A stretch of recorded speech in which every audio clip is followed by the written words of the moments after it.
When I had lost everything trying to find an elevator with touch buttons, I went to the hospital as a last resort, where the elevator call buttons do have touch buttons. The ones inside the elevator are mechanical push buttons, but the external call buttons are touch sensitive. I started by measuring with direct current to rule out this option, since it is clear that it works with alternating current. I tried to take the measurements quite quickly so as not to bother anyone, but anyway, being in a hospital with the multimeter in my hand and the flow of patients, they get scared thinking that the elevator has broken down. No, don't worry, no, it's not a big deal. The maximum voltage I measured was 0.350 V, or 0.35 volts, or 350 millivolts. This is a capacitance sensor, like the mobile phone screens that I showed you in the previous video. Our finger acts like a typical capacitor or part of a capacitor. Remember that a capacitor in series blocks direct current, but allows alternating current to pass through. When we touch it with our finger, it flows, even if we don't refer to ground or anything, because our body varies the voltage with that alternating current oscillation, but as you can see, the current is so small that it doesn't even reach 3 microamps. Don't be afraid. Think about this. The screen of your mobile phone electrocutes you. Well, let's say, it electrocutes you more than the touch button on an elevator, or even the radio waves, Wi-Fi waves, and television waves induced in your own body. I must emphasize that all of this is harmless and natural. Did you know that when they perform a root canal, which is commonly called killing the nerve of a tooth, the internal tissue of the tooth is removed? And to determine the exact length of the root canal, a voltage is applied to measure the impedance, which is to measure the resistance but an alternating current, in other words, a good old-fashioned amperometer but with alternating current. This is a long explanation, but in short, it is an electrical apex locator, which is what the dentist uses. Measures electrical impedance using alternating current, and the voltage is between 0.3 volts and 10 volts alternating current. And as you can imagine, the current is in the order of microamps. Only if you pay attention will you notice a slight current flowing that is not annoying. And a tush. Ah, there you have it. Those that are advertised as, come on, you know what it is, right? A self-defense gun, that is advertised as having thousands of volts. There you have it, right? Yes, but I won't explain why even if it is 5,000 volts or 10,000 volts. I have even seen them advertised as 50,000 volts. It is not lethal because that voltage is for connecting, that is, to make the first contact. Once the current starts to flow, which is logically restricted so as not to be lethal, on the order of a couple of milliamps, that is, 0.02 amps. And it is very annoying. It tenses the muscles involuntarily and can be painful, but not fatal. That means that once the voltage hits, it adapts, as we well know, with the law of Ohm. If your skin is very thick or you have clothes, which ultimately prevents the current from passing, the voltage increases. All to ensure that, in any case, enough 2 amps circulate for the electric dance. The current that circulates is neither alternating nor continuous, but pulsating, which makes it safe. Painful, yes, but safe. At 15 Hz, or 15 pulses per second, and each pulse lasts about 100 microseconds. Don't be scared by the 50,000 volts because, as I said, it's to ensure that you can dance even if you're wearing clothes, but once the current circulates, it doesn't exceed 2 amps. So, the voltage drops. Electric fences to contain animals in an enclosure work in a very similar way.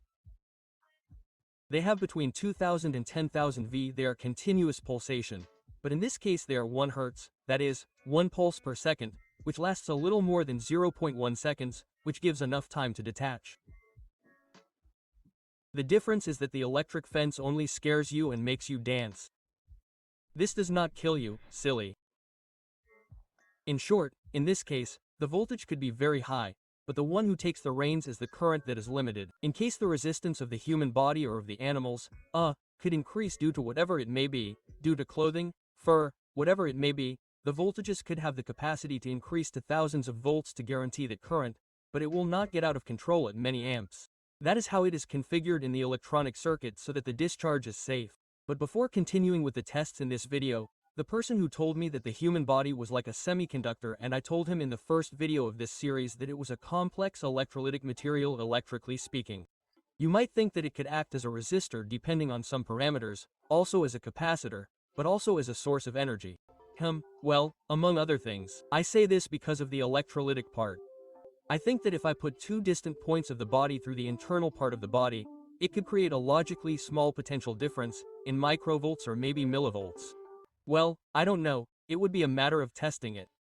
My teacher laughed at this, and I'll do whatever it takes for science, but of course, because what distant internal parts?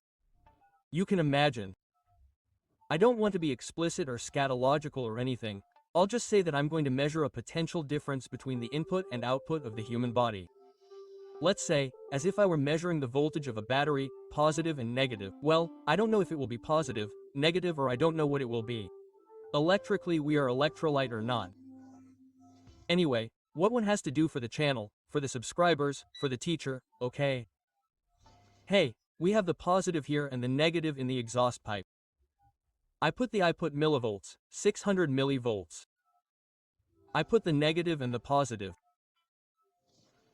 Let's go there. Okay, that's because it picks up induction. Okay, now when I put it in I'm going to put the positive in my mouth. Let's see how it goes. Then to exchange, logically I will exchange this. No, I don't exchange the bananas. Okay, let's go there. See. I have reached 140 millivolts. I am a 120 battery. Hey, I'm going to try the other way. It seems to me that it is alternating. Hey, let's try and see. Let's see. Oh, well no. Okay, well then it's correct. Yes, it is direct current. Okay, I am a battery. My negative pole is at the bottom and my positive pole is in my mouth. Okay, sure, I don't reach it. I don't reach 200 millivolts, which would be 0.2 V. I mean, I can't light an LED, but let's still look at the current.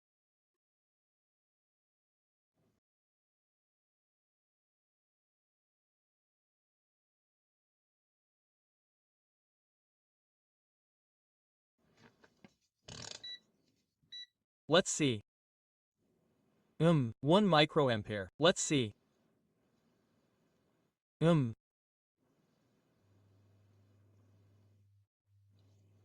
No, it doesn't reach 0 microampere. It depends on when I hit it with the first blow, it does increase to 2 microampere all at once.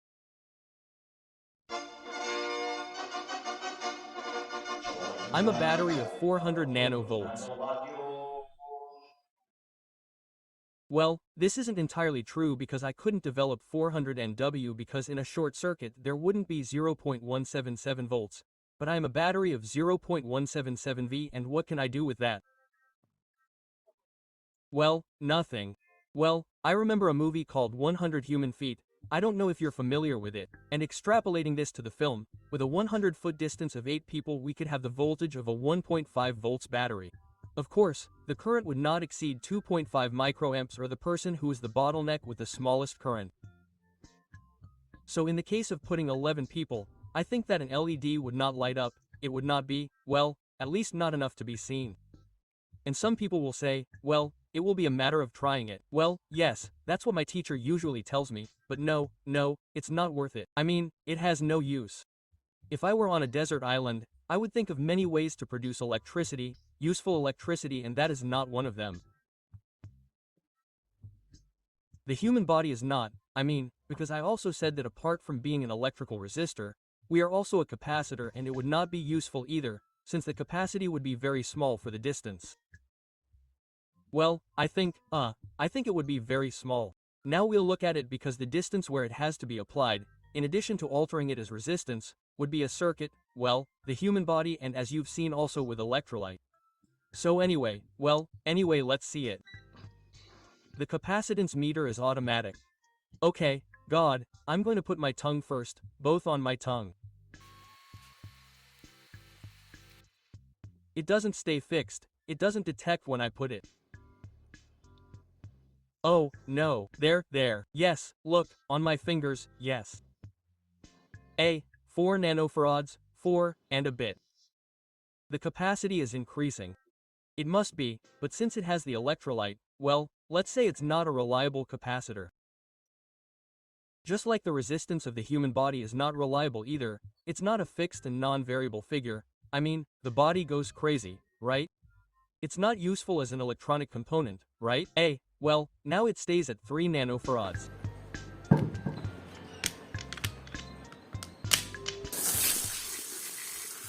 If water had very low resistance, it couldn't do this with water and the human body. With a voltage of 12 V, I emphasize, it's only 12 V even though the battery has enough capacity to deliver 400 amps. I measure voltage and current along the water between the two terminals.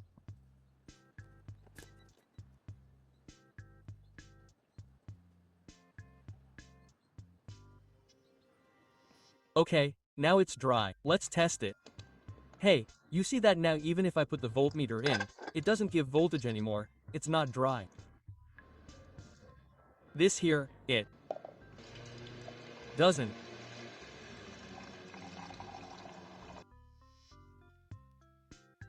Matter if I put the water here in the middle, I leave the opening to put the ammeter, because there's a whole line here, and look at the ammeter from here to here, it doesn't matter.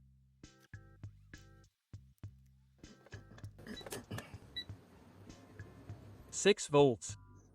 Let's put the current.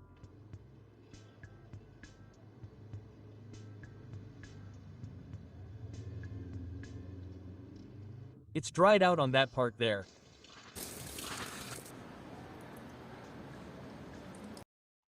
I'm using this plastic multiplier so it doesn't get like this.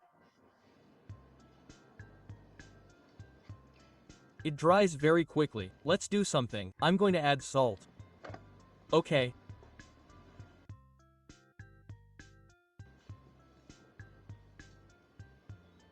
See? Almost 1 milliamp with the salt. 200.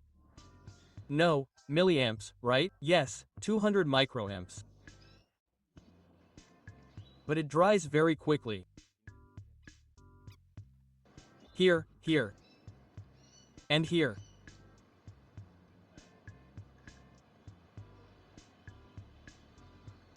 "28 microamps. If I put it directly here, it's almost the same, right? Directly to the terminal as to.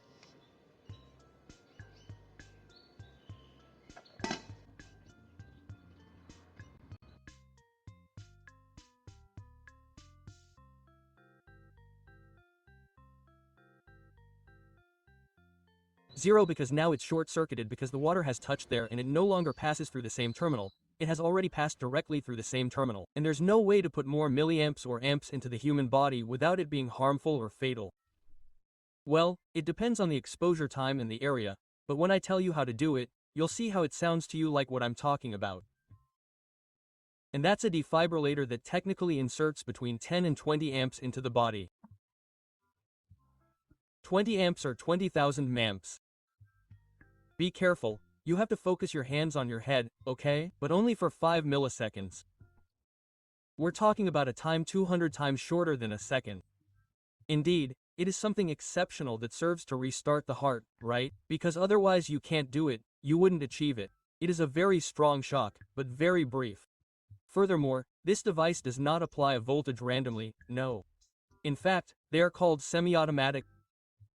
If you put a healthy person in, the device detects that the heart functions are correct and does not apply a shock and takes an impedance measurement. In other words, what it analyzes is the resistance that it will encounter, and based on that, it makes the calculation and prepares the appropriate voltage so that the current does not exceed 20 amps and of course in that time that I mentioned, 5 milliseconds. In other words, if a blink of an eye, which already seems very fast, is 300 milliseconds, the defibrillator is 60 times faster.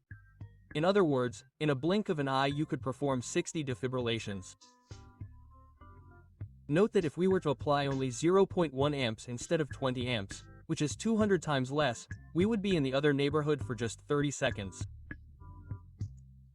I would like to show you a few more things about this topic, but I will do that in a quarter of the way, so for now we will leave it here.